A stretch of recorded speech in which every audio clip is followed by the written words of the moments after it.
দাদা হাতটা সাজা।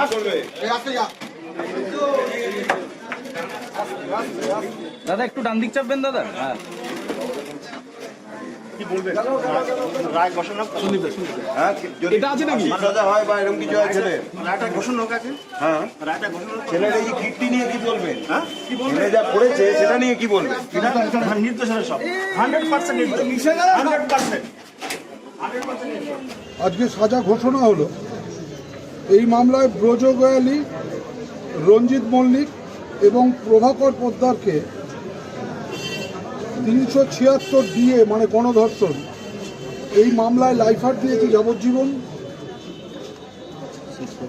6 পক্সো অ্যাক্টে দিয়েছে হচ্ছে 20 বছর এবং 506 দিয়েছে হচ্ছে 7 বছর আর 201-এ দিয়েছে হচ্ছে 3 বছর। এই প্রত্যেকটি সাজা কনকারেন্টলি চলবে, একই সঙ্গে চলবে। এর সঙ্গে আরও বিভিন্ন সেকশনে ফাইন আছে, ফাইন ইম্পোজ হয়েছে, সেগুলো বাদ দিয়ে কোনটা 3 মাস কোনটা 6 মাস সাজা হয়েছে।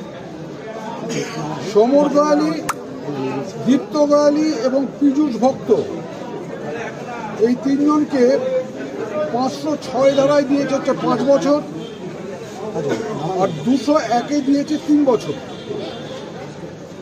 সুরজিৎ রায় এবং আকাশ বারুই এদের দুজনকে, যেহেতু এরা বাচ্চা ছেলে, এর মধ্যে হচ্ছে একজন নাবালিকা আছে, এটা provision of good conduct, provision of offender অ্যাক্টে ওদের আজকে বলেছেন যে 1 বছরের জন্য ওদের ছাড়া হচ্ছে, ওদের ছেড়ে দেওয়া হচ্ছে এই মামলায় 50,000 টাকা বন্ডে। এবং এই 1 বছর এরা এই প্রবেশনার অফিসারের সঙ্গে দেখা করবে এবং প্রবেশনার অফিসার যদি গুড রিপোর্ট দেয় ওদের বিপক্ষে 1 বছরের মধ্যে, তাহলে ঠিক আছে, এবং 1 বছরের মধ্যে যদি কোনো অফেন্সের সঙ্গে ওরা জড়িয়ে থাকে তাহলে এটা ক্যান্সেল হবে। আর অংশুমান বাগজিকে 201-এ 3 বছর সাজা দিয়েছে আর 120 বিতেও 3 বছর সাজা দিয়েছে। এই প্রত্যেকটা সাজা একই সঙ্গে চলবে। আজকের এই টোটাল রায়। তবে আর আপনাদের কিছু বলার আছে? কিছু বলতে? যাবজ্জীবন হলো 3 জনা, ব্রজ গোয়ালি, রঞ্জিত মল্লিক, প্রভাকর পোদ্দার। এদের গণধর্ষণ মামলায় মানে 376 DA-তে যাবজ্জীবন হয়েছে এবং ওই পক্সো অ্যাক্ট, যেটা 6 পক্সো অ্যাক্ট, ওতে হয়েছে 20 বছর। যাবজ্জীবন বলতে কতদিনের যাবজ্জীবন? যাবজ্জীবন যতদিন বাঁচবে। আমৃত্যু। বাবা হচ্ছে সমর গোয়ালির 5 বছর হয়েছে, 506 কেস। আরো 2 বছর ব্যালেন্সটা যেটা খেটেছে সেটা সেট অফ হবে। যদি 5 বছর খেটে থাকে তাহলে 3 বছর যদি খেটে থাকে 5 বছর, যেহেতু সাজা হয়েছে 2 বছর সেট অফ হবে। একজন হচ্ছে নাবালক, যখন ঘটনা ঘটে তখন সে নাবালক ছিল, সেটা হচ্ছে সুরজিৎ রায়। আচ্ছা। এবং আকাশ বারুই, তার তখন বয়স ছিল হচ্ছে 20 বছর, যদিও সে নাবালক নয়, কিন্তু 20 বছর যেহেতু সেই এজের দিকে তাকিয়ে এবং তার গুড কন্ডাক্টের দিকে তাকিয়ে তাকে প্রভিশন অফ অফেন্ডার অ্যাক্টে তাকে আজকে মুক্তি দিয়েছে এবং 50,000 টাকা বন্ডে। আকাশ বারুই এবং সুরজিৎ রায়। দীপ্ত গোয়ালিকে দিয়েছে 5 বছর। দীপ্ত গোয়ালি, পীযূষ ভক্ত, সমর গোয়ালি, এদের 5 বছর। অংশুমান বাগচিকে 3 বছর। অংশুমান বাগচি 3 বছর। যদিও এই মামলায় আমি একজন defence lawyer for Prabhakar Poddar, এই মামলায় গণধর্ষণ মামলায় যে সাজাটা দিয়েছেন, যে কোনো ধর্ষণ মামলায় সাজা দিতে গেলে তার প্রথম প্রমাণ হচ্ছে সে যৌন সক্ষমতা তার আছে কি না। কিন্তু আমি অ্যাস্টনিশড যে এই মামলায় সিবিআই যে 3 জনের বিরুদ্ধে আজকে গণধর্ষণ মামলায় সাজা হলো, তাদের কারোর যৌন সক্ষমতা আছে কি না তার প্রমাণ, তার কোনো মেডিকেল এক্সামিনেশন সিবিআই করেনি। ইট ইজ এ টোটালটা অ্যাস্টনিশড। এবং সিবিআইয়ের কেস এটা নয় যে এই প্রভাকর পোদ্দার, রঞ্জিত মল্লিক, ব্রজ গোয়ালি এরা বিবাহিত কিংবা এদের বাচ্চা আছে, তাহলে হয়তো তাদের পোটেন্সি টেস্টের প্রয়োজন ছিল না, কিন্তু তাদের কোনো রকম যৌন সক্ষমতা আছে কিনা এটা তার মেডিকেল এক্সামিনেশন হয়নি, তা সত্ত্বেও কিন্তু এটা সাজা হয়েছে। যেহেতু এটা সার্কামস্ট্যান্সিয়াল এভিডেন্সের মামলা, এই মামলায় ব্যক্তিগতভাবে আমি মনে করি যে এই মামলায় এই সার্কামস্ট্যান্সিয়াল এভিডেন্সের পারিপার্শ্বিক যে সমস্ত প্রমাণ আছে সেই সমস্ত প্রমাণ সঠিকভাবে এই মামলার জাজমেন্টে রিফ্লেকশন আসেনি।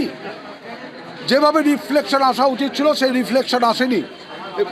সুতরাং এই মামলার এগেনস্টে আমরা হাইকোর্ট যাব, হাইকোর্টে গিয়ে আমরা দেখব, কারণ এই মামলা সিবিআই যে তদন্ত করেছে সেই তদন্ত একজন ডিফেন্স আইনজীবী হিসেবে আমার মনে হয়েছে এই তদন্ত সঠিক নয়।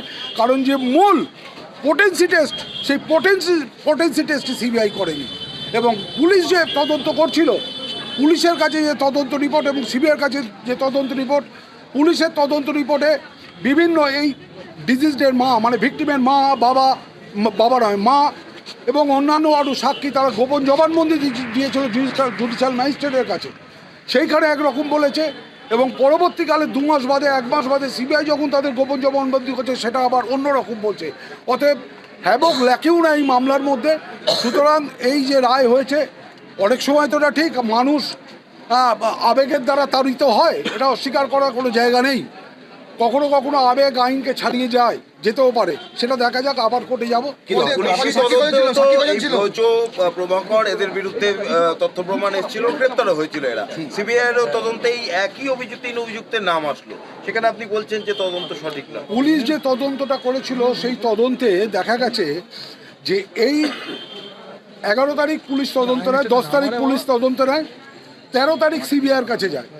এই 10 to 13-র মধ্যে যতগুলো সাক্ষী হয়েছে কিংবা যতগুলো গোপন জবানবন্দি হয়েছে সেখানে কোনো জায়গায় ব্রজর নাম আর প্রভাকরের নাম আসেনি। অনলি একমাত্র যেটা বলেছিল যে ওর মা যে এফআইআর করেছিল কিংবা গোপন জবানবন্দি যেটা দিয়েছিল সেটা বলেছিল যে ঘটনার সঙ্গে দায়ীকে মেয়ে নাকি এসে বলেছিল ব্রজ, আর কারুর নাম করেনি। কতজন সাক্ষী ছিল এই মামলায় টোটাল 28 জন সাক্ষী কোর্টে এক্সামিন হয়েছে, যদিও সিবিআই এই মামলায় 73 জনকে এক্সামিন করেছিল। 73 জনকে এক্সামিন করেছিল, কোর্টে তারা সাক্ষী এনেছে 28 জন। ফরেন্সিক রিপোর্ট কি এখানে? ফরেন্সিক রিপোর্টে যে সমস্ত জামা প্যান্ট সিজ হয়েছিল, গণধর্ষণ যাদের বিরুদ্ধে অভিযোগ, যে সমস্ত জামা প্যান্ট সিজ হয়েছিল সেখানে কোনো রকম স্পাম, মানে কোনো রকম বীর্যের কোনো রকম ডিএনএ টেস্টে আসেনি, কোনো কিছু পাওয়া যায়। কিন্তু ওই ব্রজর বাড়িতে যে বেডশিট সেখান থেকে তো পাওয়া গেছে, ওখানে উপস্থিত থাকার প্রমাণ পাওয়া গেছে। না, ব্রজর বাড়িতে যে বেডশিট না, তোষক যেটা পাওয়া গিয়েছিল সেখানে যে ব্লাডটা গিয়েছিল সেই ব্লাডটা সঙ্গে যে ডিএনএ টেস্টের যে ম্যাচিং হয়েছিল, এই ম্যাচিংটা বলছে এই ডিজিজড মৃতা ওই এই কেসের যিনি বাদী তার সন্তান, কিন্তু সেইখানে কোনো স্পাম বা কোনো এগুলো কিছু পাওয়া যায়। কিন্তু এরা 3 জন যদি একেবারে নির্দোষ হয় তাহলে এই মেয়েটিকে হাসপাতালে যেতে দেওয়া হলো না কেন? কেন বাড়িতে রক্তক্ষরণ হতে হতে মৃত্যু হতে হলো তার? দেখুন, বিষয় হচ্ছে যে আপনি তাকে হাসপাতালে যেতে দেওয়া হলো কি হলো না সেটা আমরা আইনের ব্যাখ্যা এখানে করেছি, কারণ এখানে 5 দিন বাদে এফআইআর করেছে। 5 দিন বাদে যখন এফআইআর করেছে মেয়েটির মা, সেখানে বলেছে আমি মানসিকভাবে খুব পাজেল ছিলাম, মানসিকভাবে ভেঙে পড়েছিলাম বলে আমি আমার 5 দিন বাদে এফআইআর করছি। কিন্তু সিবিআই তদন্তের মধ্যে নিয়ে এলো যে ওরা ভয় পেয়ে নাকি ওরা এফআইআর করেনি। কোনটা ঠিক? যে কোনো একটা ঠিক। একটাই বলছে যে আমি মানসিকভাবে বিপর্যস্ত ছিলাম বলে এফআইআর করেনি, এবং কোর্টে সিবিআই যে তদন্তে আনলো কিংবা যা সাক্ষী দিল এখানে, সেখানে বললো আমরা ভয় পেয়েছিলাম সেই জন্য আমরা এফআইআর করিনি। ভয় কখন কাটলো? যখন ওই মহিলা সমিতির যারা মেয়েরা ওর বাড়িতে গিয়েছিল তারা বলেছিল যে আমরা আছি, কোনো চিন্তা নেই, আপনি এফআইআর করবেন চলুন। মানে এফআইআর করার সময় তার কোনো ভয় ছিল না, সেটা সাক্ষীতে বলেছে। কিন্তু এফআইআর যখন করছে তখন সে বলছে আমি মানসিকভাবে বিপর্যস্ত ছিলাম। তাহলে কোনটা ঠিক? দেয়ার ইজ মানে হিউজ ল্যাকুনা। তাহলেও আদালতের রায় আমাদের মানতে হবে, কিন্তু এই রায় আমি একজন ডিফেন্সের আইনজীবী হিসেবে আদৌ সন্তুষ্ট নই, এবং আমার মনে হয়েছে এই রায়ের পুঙ্খানুপুঙ্খভাবে যে সমস্ত জিনিস আসা উচিত ছিল সেগুলো আসেনি। ধরেন আপনি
ঠিক আছে